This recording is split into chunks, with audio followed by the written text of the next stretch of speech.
Hi, I'm just going to look at this for a moment. The case for a real African American man and woman as co-vice president.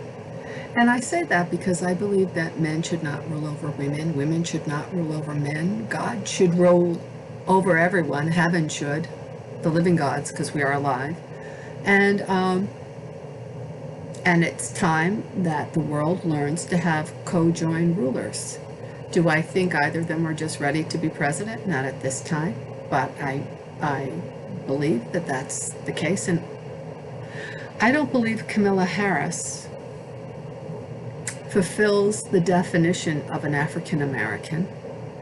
She doesn't have the background for it. I don't think Barack Obama fulfilled the definition of an African American. I think he has an allegiance to Indonesia as well as Kenya. I'm not sure what his wife is, Michelle Obama, and you know that I've questioned that before, as have African American men. I've actually learned this from men, African American men and regular men pointed things out to me. I don't think we've had an African American yet in the White House, either as president or as vice president. So let's come in and take a look at the Kamala Harris, and we're just going to come out of this and take a peek at me. I'm Lynn Schnebley with Educating with Wisdom, and I'm the ambassador for Heaven's creating and protecting goddesses and archangels over life. I'm going to have a shadow here. Don't get this. So the reason let me turn it on pause. Let's see if I can make this. Oh, I'm sorry. This is not, the lighting is terrible.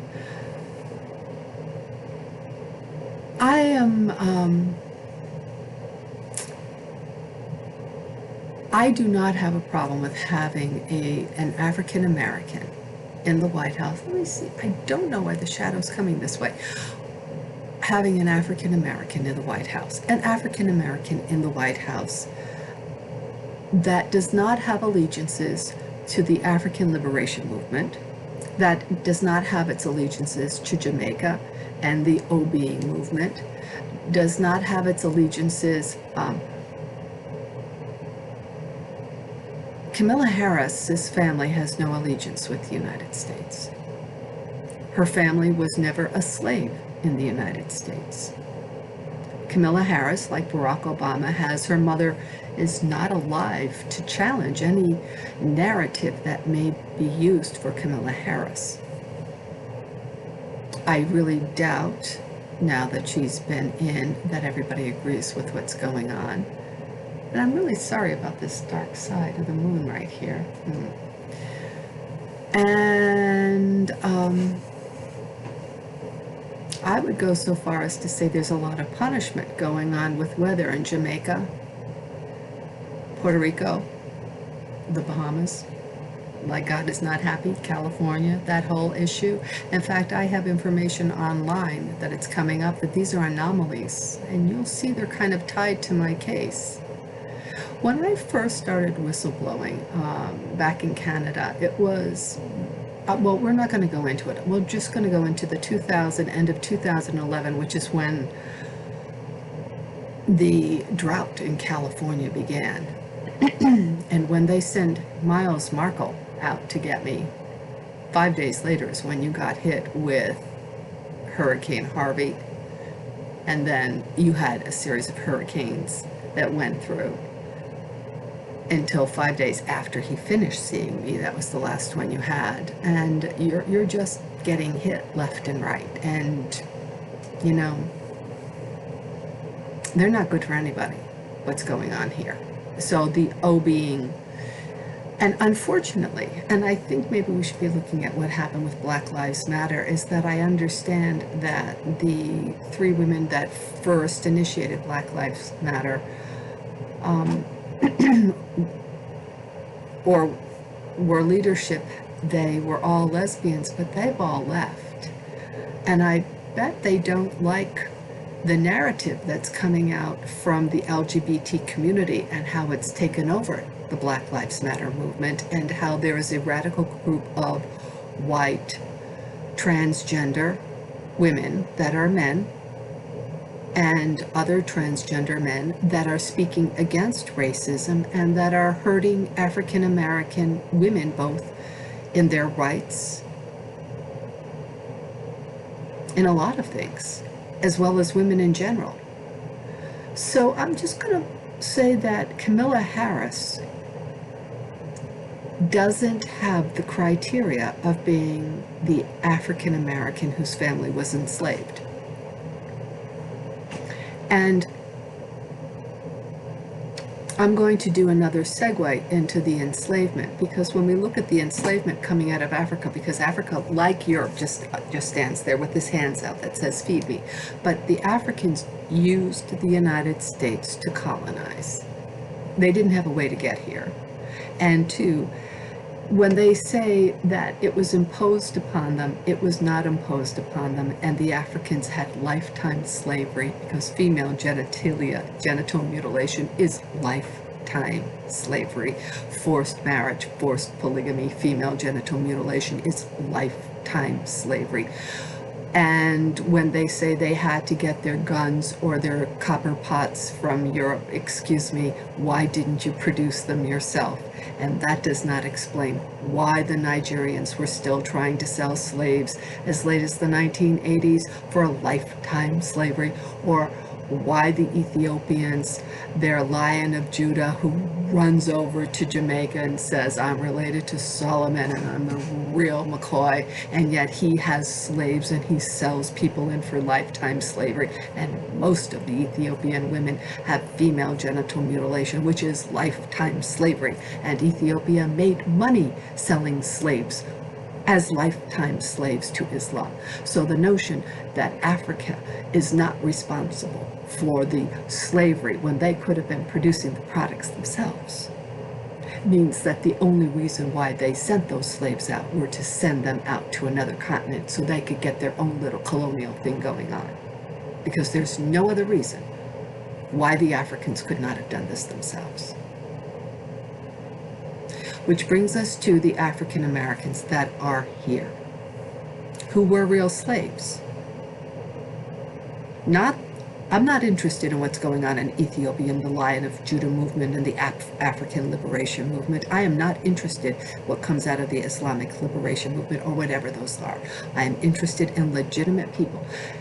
And I have said that I whistle-blew at, fought for, went to the ACLU. The ACLU, no wonder why they didn't help me. I understand the head is gay, and at my case looked after the discrimination of gay men and how they treat women, which is true. I mean, it's true. So of course he's not gonna, I can't get a lawyer. I can't get anything. I can't get into court. So let's get back into these people. It is time, and I said we needed, why not have Trump and why not have Hillary Clinton? And then with Hillary Clinton, I wanted to have Tulsi Gabbard, a real Hindu. We needed to discuss what is karma, what needed to happen within the school district, with the military, segueing to a mandatory cross-gender conscription for at least 2 years so that you get the needed skills that you need, as well as national security in terms of disaster relief and all those other kinds of things to get people there, and have that look after part of your education as well as your university degrees, volunteerism to build this whole manpower of what was needed. And then I realized we really haven't had an African American in the White House. We've had a cultist in the White House, but we haven't had a real person whose family were African American slaves in the White House. And so, and Michelle Obama does not fulfill the definition of woman who had her own children. Somebody else did. I'm not sure what Michelle Obama is. So let's come back to these people, because I happen to know that Parker Starr, my son got involved in drugs and was homeless because of what happened within the schools and his father. I've been homeless because I was a whistleblower and abused. Parker Starr is used to having working with broken families. I put a whole program out there for the DJJ. And I understand that there's been real discrimination that's gone on there. There's real discrimination that goes on if you're a woman that goes in and you're domestically abused. I mean, we know what this is like. And it happens to white women. So the notion that white women are all your enemy is, you know, it's not me. And let's go back in case you think I'm being really picky, because I'm afraid that I sound like let's come out of me and take a look at something. Not this. Let's put me on pause. I'd like you to take a look at this picture of Kamala Harris's stepdaughter. Supposedly she has a boyfriend that's in charge of Vogue. There's the stepdaughter, there's Kamala Harris, there's the dad, and there's the brother. The stepdaughter is taller than the brother, even if she has shoes on, and her arms are bigger than the brother. I'm not sure what's going on here. I'm really not sure what's going on here. The arms are definitely bigger.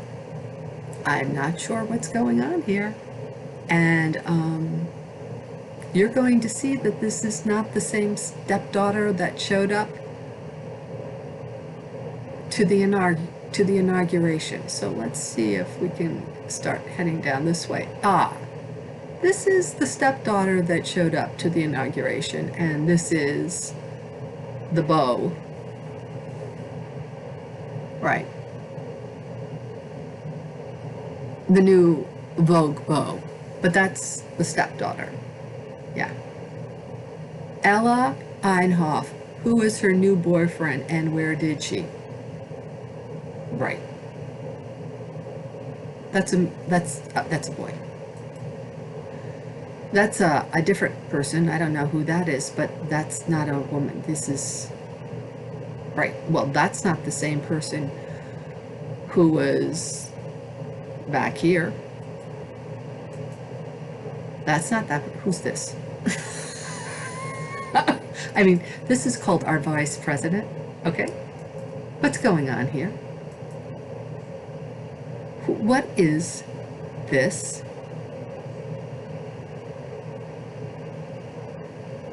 What is this going on?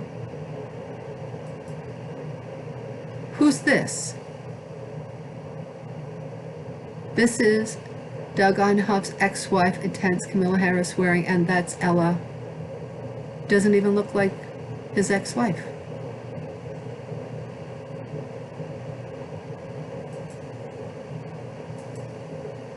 This is a picture of them here. This is supposed to be Ella wearing this outfit with that hair, and that's the brother. It just keeps getting weirder and weirder. Kirsten Einhoff photos with kids at presidential. That's her kids. Who's this?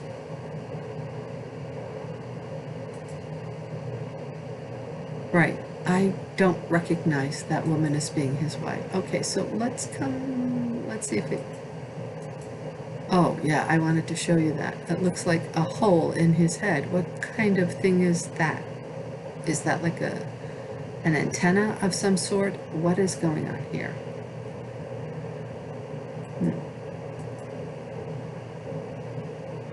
Oh yeah, they're all friends. I'm not sure what's going on here. So let's come back here.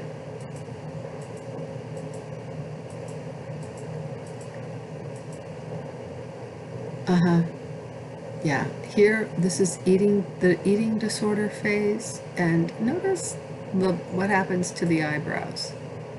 What's going on here? That's not, who is this? What is going on here? This is all well, that kind of looks like the same person back in the other, but what's going on? Now, so let's see some more. That's him, normal person. Who is this? Who is this person? But that's supposed to be Ellen Einhoff. Yep. Yeah.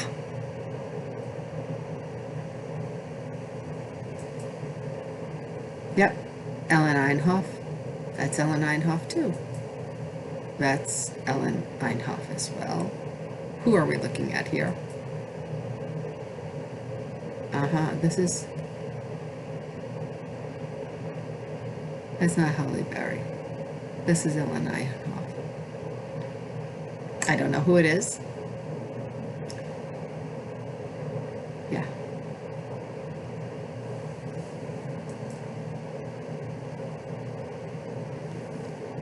Ellen Einhoff.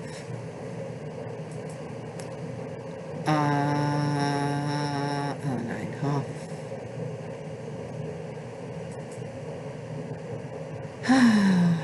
Dear God.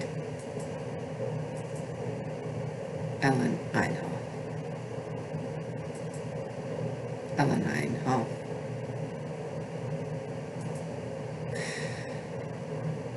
Ellen Einhoff, who's got boobs on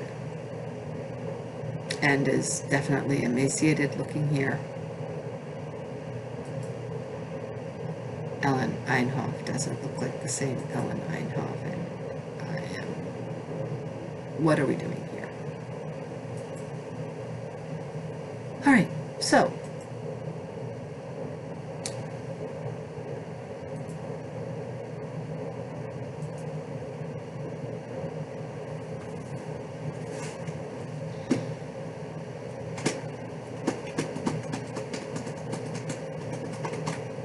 let's move on to the next. Hold on.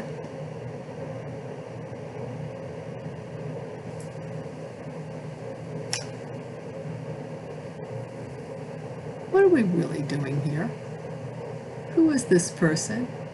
You won't believe who this is. Well, that's a man.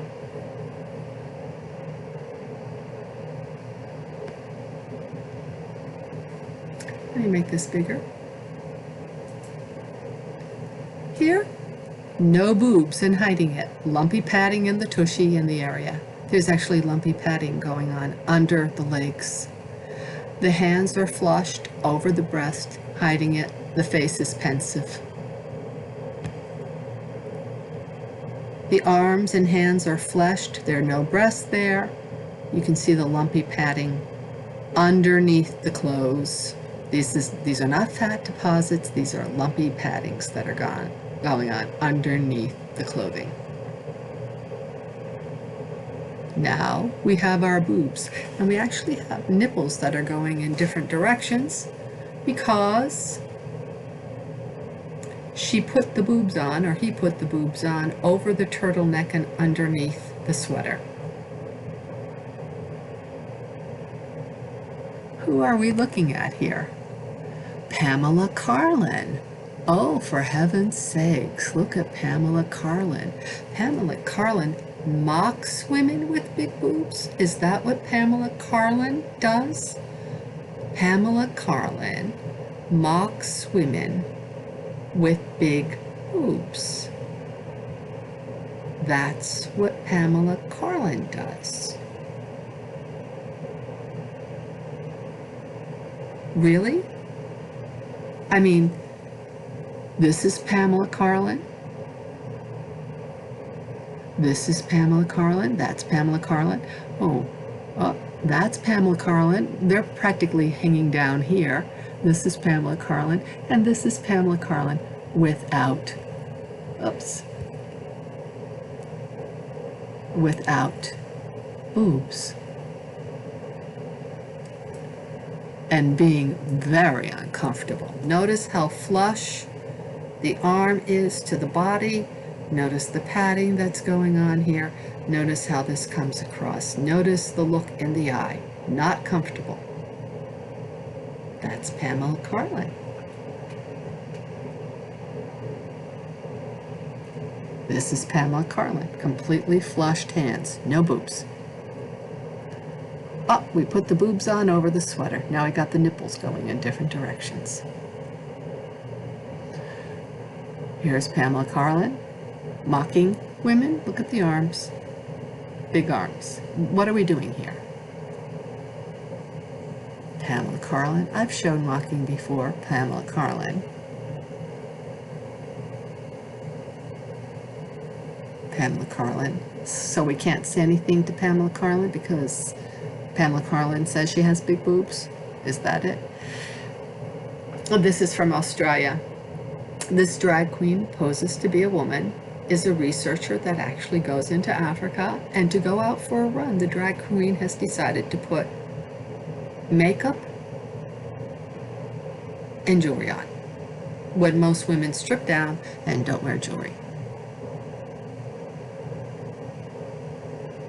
Really? This is why I'm saying I'd like to have some real people in power. Yep. Now we're wearing boobs. We forgot to put our boobs on. That's the same person. Nodules here. Right. Yeah. Do we trust any research that this person comes out with? No. All right. This is what we look like here, folks. This is what's going on in our world, and I have no idea if that's a woman or a man. I just, they are all like,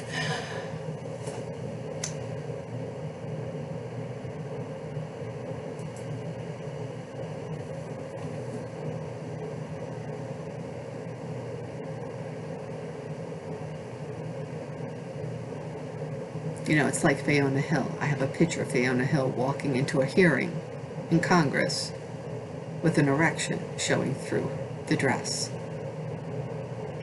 We have men posing as women, taking over the women's rights movement, taking over women's history movement. They took over, I went to Wells College. Now it's just an LGBTQ college. It used to be a women's college. I have his birthday, December the 12th. The college can go.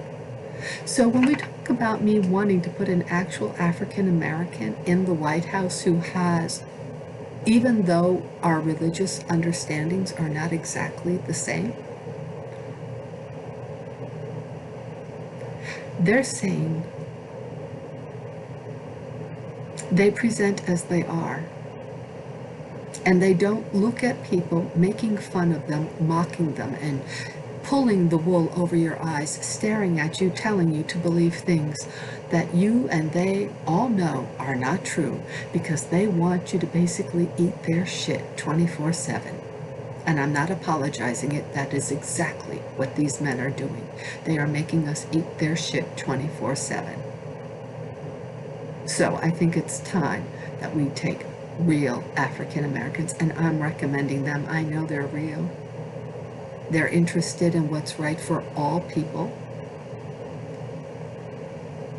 And I'm going to speak more about this. I don't wish Kamala Harris to be hurt, but I think Kamala Harris can end the president are not able to do what they believe is right or to act in everyone's best interest. I think their hands are tied. And I think they're really realizing that everything is blowing up in front of them. Yeah. Thank you. Namaste.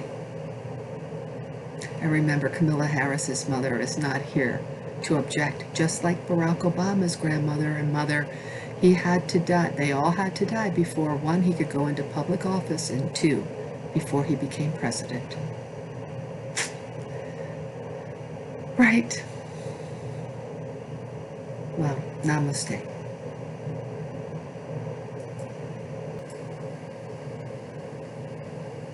Okay. Oops, didn't know it was still on.